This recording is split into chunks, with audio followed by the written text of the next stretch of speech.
प्रभात exam की team ने राजस्थान अध्यापक पात्रता परीक्षा REET की तैयारी के लिए रिट ऑब्जेक्टिव क्वेश्चन सीरीज शुरू की है। इस सीरीज में हम रोजाना रिट की परीक्षा के लिए महत्वपूर्ण 20 प्रश्नों का अध्ययन करते हैं। रिट की परीक्षा से संबंधित अन्य महत्वपूर्ण प्रश्नों का अध्ययन करने के लिए आप प्रभात प्रकाशन की पुस्तकों को Amazon या फ्लिपकार्ट से भी खरीद सकते हैं, जिसका लिंक डिस्क्रिप्शन बॉक्स में दिया गया है। और अब हम शुरू करते हैं एपिसोड नंबर 4। सॉल्व पेपर्स हैं 2017 के। क्वेश्चन नंबर 1, व्यक्तिगत विभिन्नता का सम्मान करते वक्त एक शिक्षक से क्या आशा नहीं की जा सकती है? ऑप्शन ए, योग्यता अनुसार समूह में विभक्त करना। बी, पाठ्य चर्चा को समायोजित करना। सी, बच्चों को स्वाध्ययन के लिए छोड़ देना।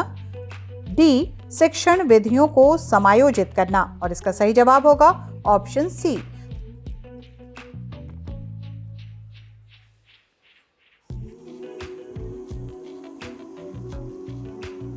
क्वेश्चन नंबर 2, यदि पूनम की कालानुक्रमिक उम्र तथा मानसिक उम्र 9 साल है तो उसकी बुद्धि लब्धि का वर्ग हो सकता है ए, उत्कृष्ट।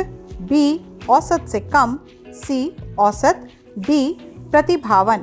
और इसका सही जवाब होगा ऑप्शन सी।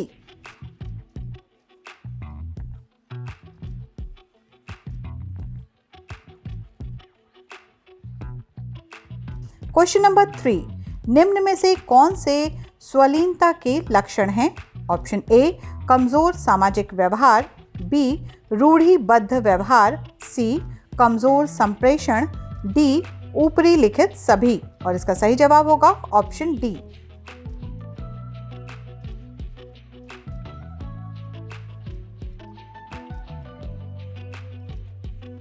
क्वेश्चन नंबर 4, मात्रात्मक व्यक्तिगत क्षमता रूपी प्रक्रिया को कहा जाता है? ऑप्शन ए, विकास डेवलपमेंट। बी, वृद्धि ग्रोथ। ऑप्शन सी, संतुलन। ऑप्शन डी, परिपक्वता। और इसका सही जवाब होगा ऑप्शन बी।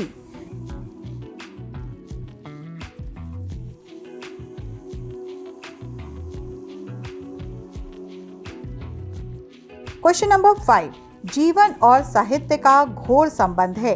वाक्य का शुद्ध रूप कौन सा है? ऑप्शन ए, जीवन और साहित्य में निकट संबंध है। बी, जीवन और साहित्य का घनिष्ठ संबंध है। सी, जीवन और साहित्य का पास का संबंध है। डी, जीवन और साहित्य में परस्पर संबंध है। और इसका सही जवाब होगा ऑप्शन बी।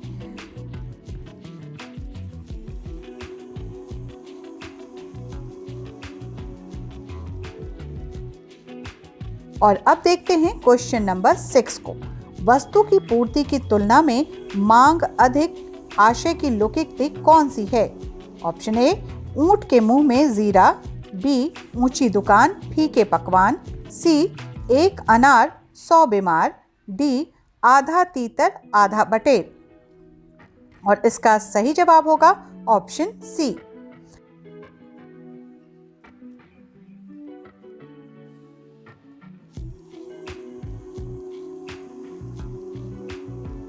क्वेश्चन नंबर 7, घास काटना मुहावरे का सही अर्थ बताइए। ऑप्शन ए, कुछ भी असर न होना। बी, कठिनता पूर्वक कार्य करना। सी, गैर जिम्मेदार होना। डी, गुणवत्ता का ध्यान रखे बिना जैसे तैसे काम निपटाना। और इसका सही जवाब होगा ऑप्शन डी।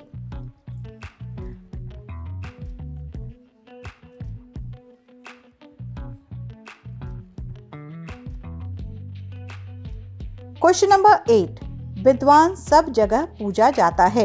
वाक्य में प्रयुक्त हुआ है ए, सर्वनाम। बी, संज्ञा। सी, विशेषण।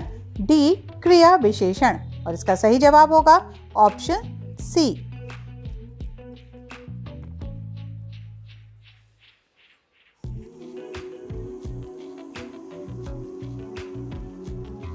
Question number 9, pick out the correct transcription of the word generic. और इसके लिए ऑप्शंस हैं A, /ZNRIK। B, /GENRIK। C, DGINRIK। Option D DZENERIK और इसका सही जवाब होगा D.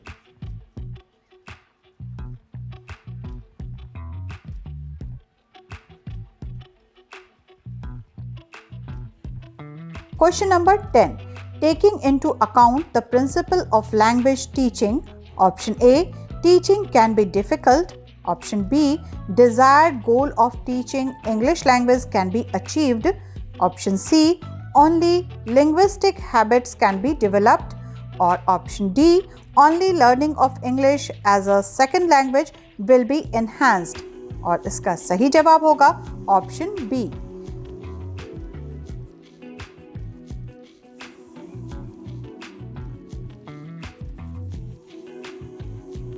Question number 11. Communicative approach to English language enables the teacher to option A, exploit sound psycholinguistic principles, B, exploit sound educational principles, C, exploit sound psycholinguistic and educational principles, D, none of the above। और इस question का सही जवाब होगा option C.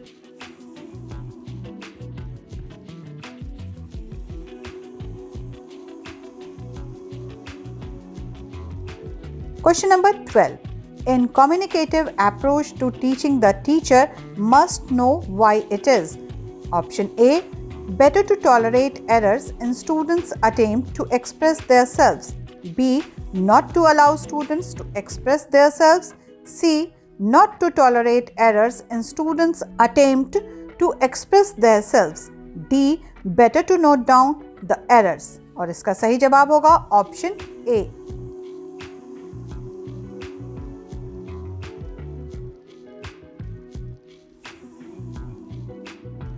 Question number 13। Bharat के संविधान की प्रस्तावना में उल्लिखित हम भारत के लोग से क्या तात्पर्य है? ऑप्शन ए, संप्रभुता भारत के मुख्य न्यायाधीश में निहित है। बी, संप्रभुता भारत के लोगों में निहित है। सी, संप्रभुता भारत के राजनीतिक दलों में निहित है। डी, संप्रभुता लोकसभा के अध्यक्ष में निहित है। और इसका सही जवाब है ऑप्शन बी।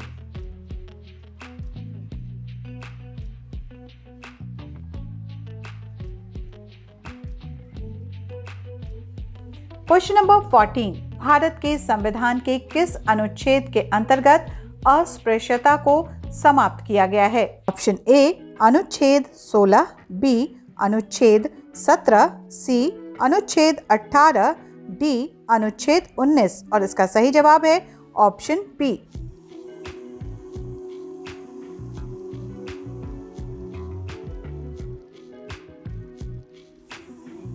Question number 15। भारतीय संविधान का अनुच्छेद 25 ऑप्शन ए, अंतःकरण की स्वतंत्रता तथा किसी भी धर्म के पालन, अभ्यास और प्रचार की स्वतंत्रता। बी, धर्म, मूल वंश, जाति, भाषा या इनमें से किसी आधार पर कोई भेदभाव नहीं किया जाएगा। सी, शिक्षा का अधिकार। डी, अल्पसंख्यक संस्थाएं। और इसका सही जवाब होगा ऑप्शन ए।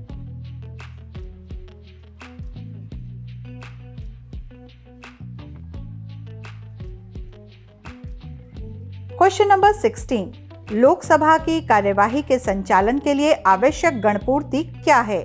ऑप्शन ए, कुल सदस्य संख्या का 1/4 भाग। बी, कुल सदस्य संख्या का 2/3 भाग। ऑप्शन सी, कुल सदस्य संख्या का 1/3 भाग। डी, कुल सदस्य संख्या का 1/10 भाग। और इसका सही जवाब होगा ऑप्शन डी।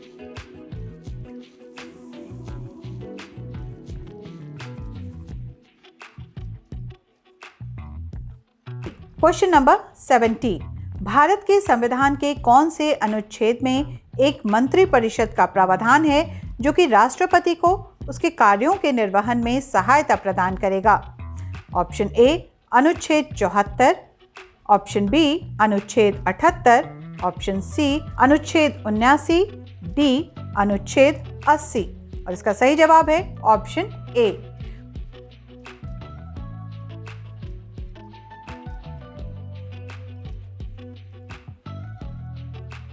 क्वेश्चन नंबर 18, राज्य चुनाव आयुक्त को कौन नियुक्त करता है? ऑप्शन ए, भारत के मुख्य निर्वाचन आयुक्त, बी, भारत के राष्ट्रपति, सी, संबंधित राज्य का राज्यपाल, डी, राज्य की विधानसभा। और इसका सही जवाब होगा ऑप्शन सी।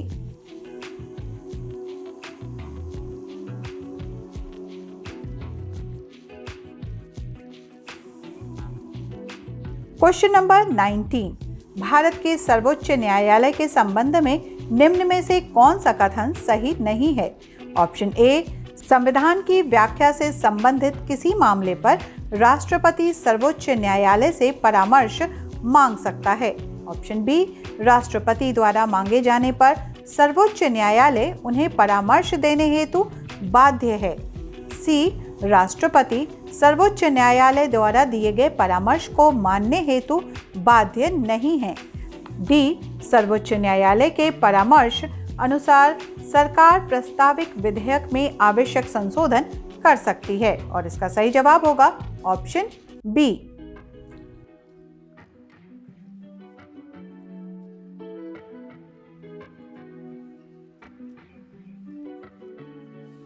क्वेश्चन नंबर 20 और इस सेट का आखिरी क्वेश्चन, एशिया की सबसे लंबी नदी है? ए, वांगहो, B, Yangtze, option C, Mekong, D, Lena. और इसका सही जवाब होगा ऑप्शन बी।